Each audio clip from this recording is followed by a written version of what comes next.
Jabalpur high court में Anuppur police की एक शर्मनाक करतूत का खुलासा हुआ। हाईकोर्ट ने पाया कि अनूपपुर जिले की जैथारी पुलिस ने अपनी खुन्नस निकालने के लिए एक बेकसूर बेटे को ही उसी की मां का हत्यारा बनाकर झूठा फंसा दिया। 4 साल से जेल में बंद याचिकाकर्ता को अब हाईकोर्ट ने न सिर्फ जमानत पर रिहा किया बल्कि उसे ट्रायल कोर्ट से दी गई और आजीवन कारावास की सजा भी रद्द कर दी। लेकिन अब इस मामले के सामने आने के बाद अनूपपुर पुलिस की कार्रवाई पर भी सवालिया निशान लग रहे हैं। खबर के मुताबिक पुलिस ने इस झूठे केस को सच साबित करने के लिए तमाम सबूत और गवाह जुटाकर अनूपपुर की जिला अदालत में पेश किया था, जिसके बाद जिला अदालत ने मामले में पीड़ित की मां की हत्या की असल वजह अब तक सामने आ नहीं पाई है। कुछ साल पहले अनूपपुर जिले में एक पावर प्लांट के विरोध में हुए प्रदर्शन के दौरान पीड़ित पुलिस पर हमले का आरोपी था और इसी बात की खुंदस निकालने के लिए पुलिस ने ये पूरा षड्यंत्र रचकर एक बेकसूर को हत्यारा साबित कर दिया।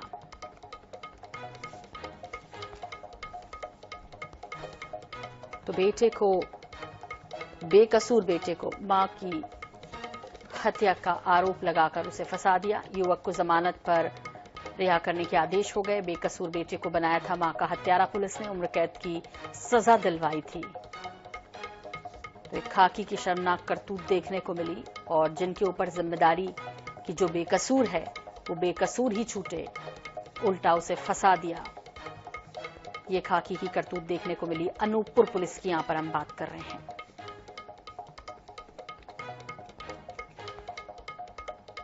इस पूरे घटनाक्रम में हाईकोर्ट में पुलिस की इस करतूत का खुलासा हुआ है।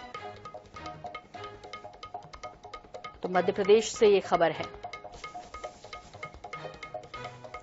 जहां हाईकोर्ट ने बदला निचली अदालत का फैसला, युवक को जमानत पर रिहा करने के आदेश दे दिए हैं। इस पर ज्यादा जानकारी के लिए बात करेंगे, हमारे सहयोगी संजय साहू हमारे साथ जुड़ गए हैं। संजय, बेहद ही शर्मनाक, जिन लोगों के ऊपर ये जिम्मेदारी होती है कि किसी भी बेकसूर को सजा न मिले, उन्हीं लोगों ने एक बेकसूर को फंसाया। जी बिल्कुल सोनम, अगर बात करें अनूपपुर की, तो अनूपपुर पुलिस का ये घिनौना मामला जो है वो मध्य प्रदेश हाईकोर्ट में सामने आया है, जहां पर एक बेकसूर बेटे को अपनी ही मां का कातिल बता दिया गया है। ये जब 2018 की घटना है, जब एक पावर प्लांट में जमीन का अधिग्रहण किया जा रहा था और उसके विरोध में सुदामा सिंह नाम के व्यक्ति जो है उसने पुलिस का विरोध किया था और पुलिस के ऊपर हमला करने का आरोप उस पर लगा था, जिसको लेकर पुलिस खुन्नस आई हुई थी और इसी दौरान उसकी मां की हत्या हो जाती है, जिस पर पुलिस द्वारा उसको मां की हत्या के षड्यंत्र हत्या के आरोप में गिरफ्तार कर लिया जाता है। सबसे बड़ी बात इसमें जो सामने निकल के आई है वो ये है कि जो सुदामा सिंह है उसके खिलाफ पुलिस द्वारा खुद आरोप जो तथ्य हैं वो बनाए जाते हैं, पेश किए जाते हैं, उसके बाद फाड़े जाते हैं और उसकी मां के हाथों में रखे जाते हैं। ये कहानी जो है बड़ी सामने आई है, साथ में उंगलियों में बता दिए जाते हैं और जबकि नामा बनाई जाती है उसको गिरफ्तार कर जेल भेजा जाता है, जहां पर निचली अदालत द्वारा उसको जो है आजीवन कारावास की सजा दी जाती है, जिस पर वो हाईकोर्ट का रुख करता है और हाईकोर्ट में जब ये तथ्य सामने आते हैं तो बड़ी ही गंभीर बात सामने आती है और हाईकोर्ट द्वारा उसको रिहा किया जाता है, साथ में सजा भी उसकी रद्द की जाती है।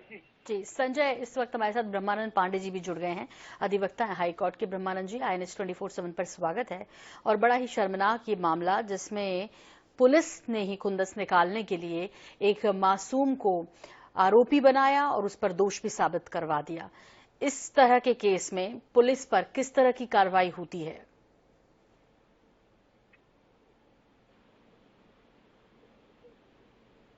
ब्रह्मानंद पांडे जी, जी आप मेरी आवाज सुन पा रहे हैं? हाँ जी, सुन रहा हूँ। जी, आप मेरा सवाल सुन पाए क्या ब्रह्मानंद जी, या मैं एक बार फिर से रिपीट करूँ? जी, मैं आपसे समझना चाह रही हूँ कि ये जो मामला है जिसमें हाईकोर्ट ने निचली अदालत का फैसला बदला और जिसमें एक अनूपपुर पुलिस की एक शर्मनाक करतूत का खुलासा हुआ है, किस तरह की सजा का प्रावधान है इस तरह के मामलों में जब रक्षक ही इस तरह की हरकत को अंजाम दे?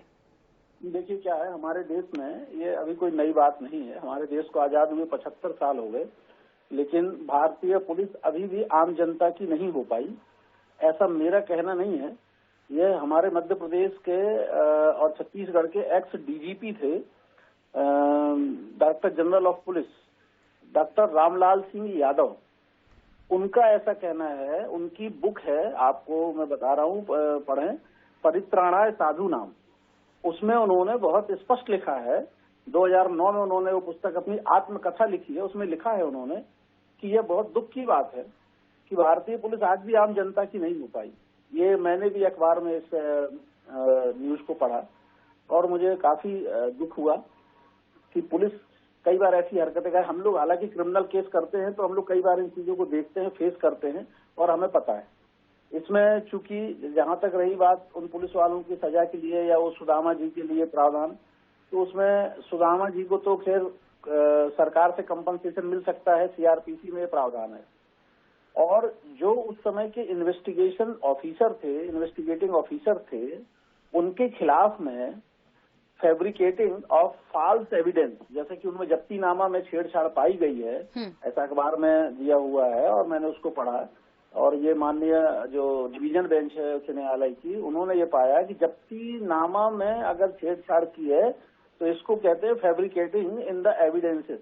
तो जो फॉल्स एविडेंस को गढ़ना या जिसे कहते हैं मिथ्या साक्ष्य गढ़ना, ये अपने आप में एक अपराध है इंडियन पीनल कोड के अंतर्गत।